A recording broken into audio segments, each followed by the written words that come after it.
Assalamualaikum warahmatullahi wabarakatuh, rekan-rekan mahasiswa. Perkenalkan, saya Dr. Intan Silviana Mustikawati, SKM MPH, yang akan menyertai Anda dalam mata kuliah Ilmu Kesehatan Masyarakat dan Kesehatan Global. Untuk sesi ini kita akan membahas mengenai konsep epidemiologi.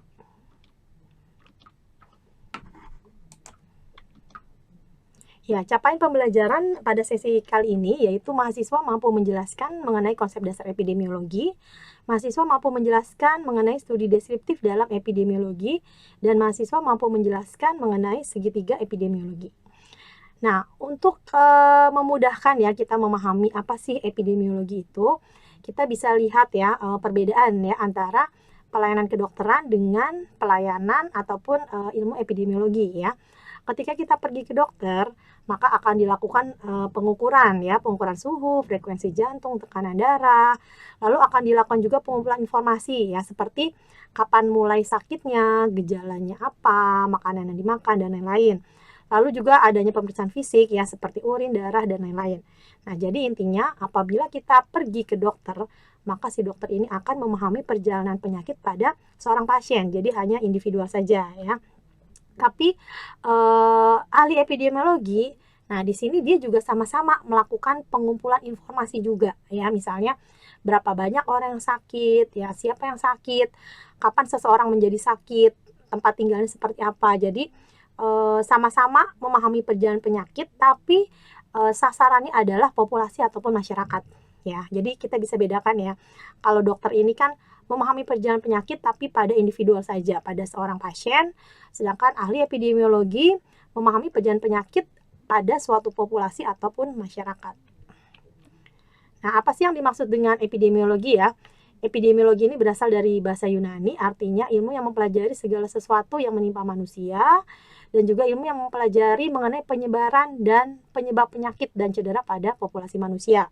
Nah, dalam epidemiologi ini, frekuensi dan distribusi penyakit dikaji dari latar belakang pada keseluruhan lingkungan manusia, baik fisik, biologis, dan sosial. Jadi dalam epidemiologi ini kita akan melihat bahwa terjadinya suatu penyakit itu dilihat dari berbagai aspeknya ya, misal dari lingkungannya, apakah lingkungan manusianya, lingkungan fisiknya, biologis, ataupun sosial.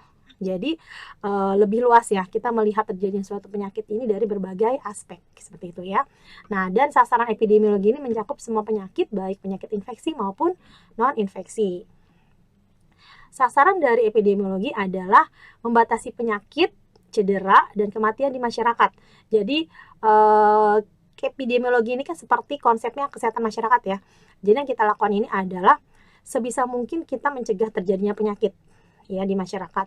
Kalaupun penyakit itu sudah terjadi ataupun cedera itu sudah terjadi, yang kita lakukan adalah membatasi penyebarannya supaya kasusnya tidak semakin meningkat ya.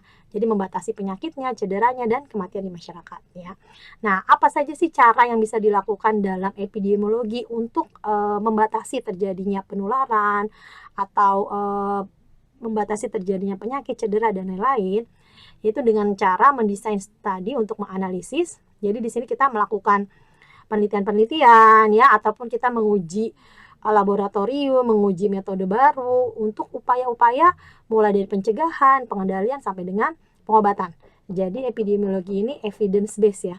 Jadi berbasis bukti atau berbasis data. Nah, jadi kita harus banyak melakukan studi-studi ataupun penelitian ya.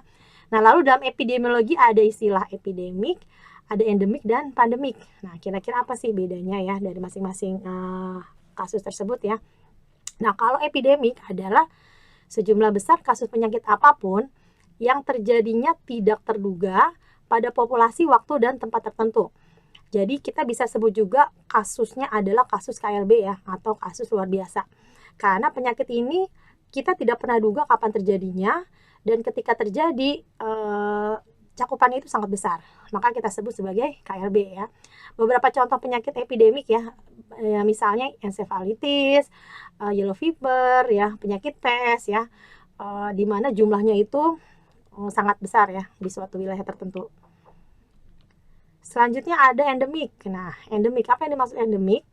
Endemik ini adalah penyakit yang terjadi secara rutin pada suatu populasi sebagai suatu masalah.